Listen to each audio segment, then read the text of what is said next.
महाराष्ट्रात ड्रग्सचा प्रश्न दिवसेंदिवस गंभीर होत चालल्याचे चित्र समोर येत आहे। विशेषतः शाळा आणि महाविद्यालयांच्या परिसरात सहजपणे ड्रग्स उपलब्ध होत असल्याच्या घटनांमुळे पालक, शिक्षक आणि समाजात चिंतेचे वातावरण निर्माण झाले आहे।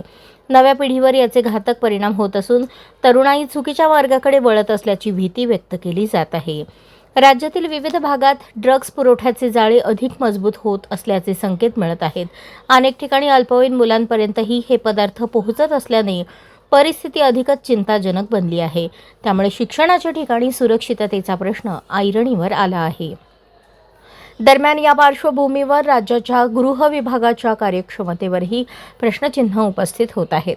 गुन्हेगारीवर नियंत्रण ठेवण्याऐवजी काही वेळा राजकीय दबावासाठी यंत्रणांचा वापर होत असल्याचा आरोप होत आहे।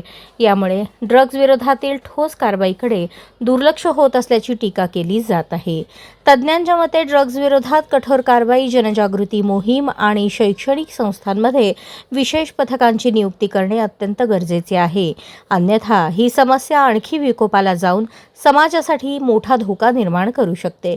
एकूणच महाराष्ट्रात वाढत्या ड्रग्सच्या विळख्यामुळे तरुणाईचे भविष्य धोक्यात आले असून यावर तातडीने प्रभावी उपाययोजना करण्याची गरज व्यक्त केली जात आहे। ड्रग्सची परिस्थिती अतिशय वाईट आहे।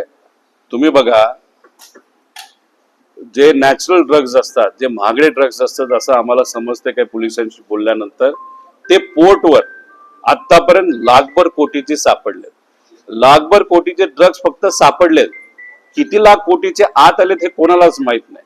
आणि ज्या ड्रग्ज बद्दल तुम्ही सांगता, जे आम्हाला पोलिसांकडनं कळालेलं, ते केमिकल ड्रग आहे।